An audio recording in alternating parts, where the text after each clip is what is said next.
Combien est-ce qu'il va te falloir d'argent à investir pour faire 100 euros par jour? Je vais répondre à cette question dans cette vidéo. On va prendre quatre actifs, pardon. Évidemment, on va négliger le dernier. Vous allez voir pourquoi. Premier actif, ça va être l'immobilier. Un très bon actif, où j'ai déjà fait une vidéo dessus, où elle va bientôt sortir, qui nous dit que l'immobilier, c'est l'actif le plus rapide pour faire de l'argent. Deuxième des choses, ça va être la bourse.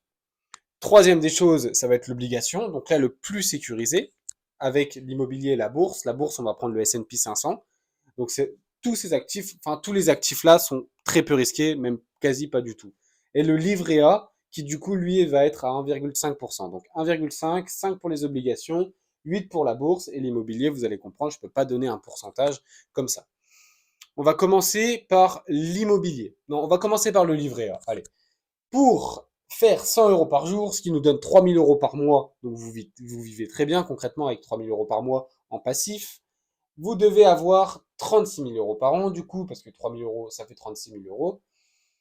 Et ben, il va falloir investir dans le livret A 2 400 000 euros pour faire 36 000 euros à l'année, 3 000 euros par mois et 100 euros par jour. Donc, pour faire 100 euros par jour, vous devez investir 2 400 000 dans un livret A. Donc là, on comprend que c'est pas du tout logique, c'est pas du tout bon par rapport aux autres investissements, évidemment. Deuxième investissement, ça va être les obligations. Donc là, vous achetez de la dette d'un pays, concrètement. J'ai pris les américaines, on est environ sur du 5%, c'est peut-être un peu moins, mais c'est juste pour vous montrer, vous imager la chose. Donc là, on achète de la dette américaine, concrètement, c'est pas risqué. On est bien d'accord que si vous achetez de la dette d'un pays, vous prenez aucun risque. Et en plus, c'est sur plusieurs années. Donc vous allez acheter des obligations à 10 ans, des obligations à 15 ans, des obligations à 20 ans. Donc c'est très peu risqué. C'est même pas du tout risqué. Et vous êtes sûr d'être payé 5% à l'année. Dans le S&P 500, vous pouvez avoir une décennie perdue, ça peut arriver. Vous n'allez pas faire de performance pendant 10 ans. Ça peut arriver. Maintenant, c'est très rare. Il y en a eu. Donc, évidemment, là, c'est très très safe. Là, c'est sûr qu'on vous paye. Et là aussi. Donc, il va vous falloir 720 000 euros pour faire 100 euros par jour en obligation. Donc là, vous voyez qu'on divise quand même par 3. Vous devez avoir 3 fois moins d'argent en mettant sur un truc qui est au même risque pour faire le même montant. Donc c'est là que vous comprenez vraiment l'arnaque du livret A. Et le problème, c'est qu'il y a beaucoup de gens qui se font piéger là-dedans, qui restent sur des livrets A, alors que concrètement, c'est vraiment un piège, c'est pas du tout rentable, et c'est pas comme ça qu'on fait de l'argent en investissement. Vous voyez très bien que pour faire 100 euros, il faut mettre 3 fois plus pour le même gain. Vous comprenez que c'est pas bon. Maintenant, on passe à des choses un peu plus risquées. Donc, en termes de risque, les deux là, c'est les mêmes pour moi. Et les deux là, on va dire que c'est immobilier un peu moins risqué que la bourse quand même. La bourse, 8%, donc le S&P, c'est la moyenne des performances qui va nous dégager. Donc, c'est 8%. Si vous voulez faire 100 euros par jour, avec 8%, il va vous falloir un capital de 450 000 euros. Donc là, vous voyez que ces chiffres, c'est carrément incohérent. Par contre, 720 000, on a un peu plus de cohérence au niveau de l'argent qu'on va faire. Et là, par contre, c'est très cohérent. C'est très, très cohérent.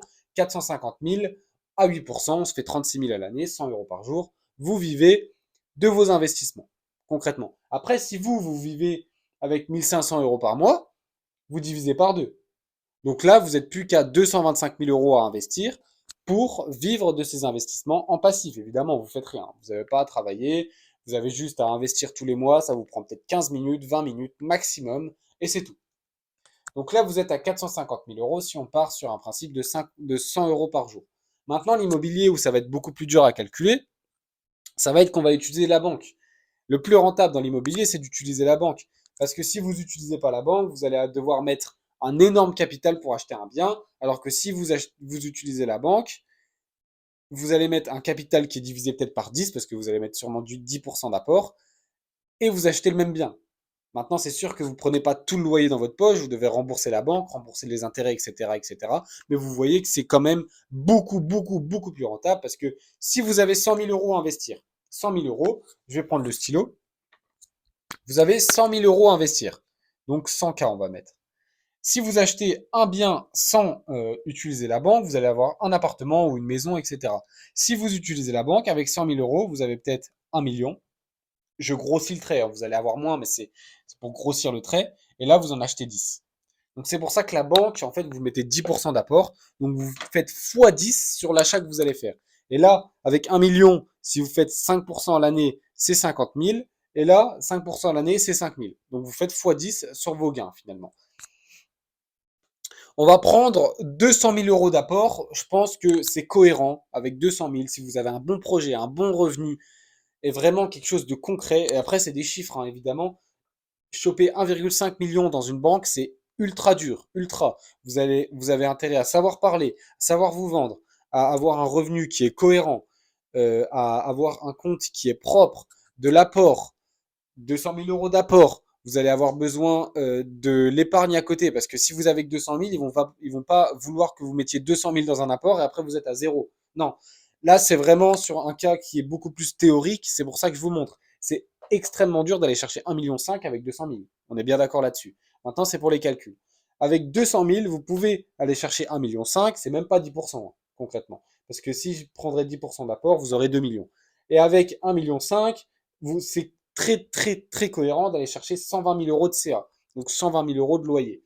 Maintenant, c'est pas dans votre poche parce que vous devez rembourser la banque, vous devez rembourser les intérêts, vous avez des assurances, vous avez des comptables, vous avez plein de choses à rembourser. Donc, je divise cette somme par 5 environ, un peu moins, par 4, allez, un peu moins même. Et ça nous donne 36 000 euros par an, du coup. Si vous générez environ 120 000 euros avec vos loyers, vous allez gagner 36 000 euros par an dans votre poche. Donc, et là, il faut mettre 200 000 euros. Donc, du plus grand, 2 400 000, 720 000, 450 000, 200 000 euros. Et en plus de ça, ce qui est vraiment bien avec l'immobilier, c'est comme vous pouvez travailler votre bien, si vous achetez un bien à 1,5 million, peut-être que vous allez pouvoir faire des travaux, vous achetez un bien, et bah en fait vous allez augmenter sa valeur. Si vous achetez un bien à 1,5 million, vous allez faire des travaux, etc., etc. Peut-être que sa valeur, elle va valoir 1,7 million. Et dans votre poche, du coup, vous avez directement fait 1,5 million, 1,7 million, et ben vous avez fait 200 000 euros dans votre poche.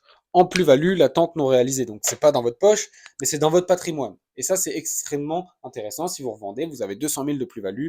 C'est pas dans votre poche parce qu'il y a des impôts et on se fait allumer en France, mais c'est quand même de la plus-value, la tente non réalisée. C'est dans le patrimoine. Donc, combien est-ce qu'il faut, si je résume, pour un livret A 1,5%, l'arnaque du siècle, 2,4 millions. Une obligation, vous achetez de la dette d'un pays, c'est pas risqué du tout. À 5%, 720 000. De la bourse, le S&P 500, c'est très peu risqué. Si vous avez investi il y a 20 ans, il y a 50 ans, il y a un an, vous êtes en gain largement parce qu'il est quasiment au plus haut. 450 000 euros. Et par contre, si vous achetez de l'immobilier, donc là, ça va prendre plus de temps parce qu'il faut faire des rendez-vous à la banque, il faut savoir pitcher, vendre, savoir parler concrètement, faire des rendez-vous notaires, etc., etc. Donc ça prend plus de temps. Et maintenant, vous avez 200 000 euros à mettre. C'est sur des chiffres parce que c'est très compliqué d'aller chercher 1,5 million de prêt. Et vous avez 36 000 euros par an. Donc vous voyez encore une fois que l'immobilier gagne. Maintenant, ça vous prend plus de temps.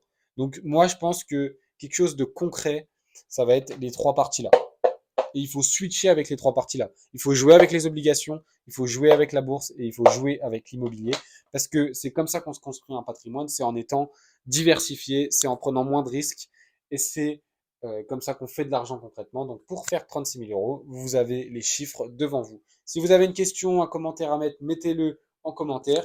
Et si vous avez une question un peu plus personnelle, que vous voulez que je vous aide, peu importe ce que c'est, vous m'envoyez un message dans le Telegram qui est dans la description. Allez, ciao!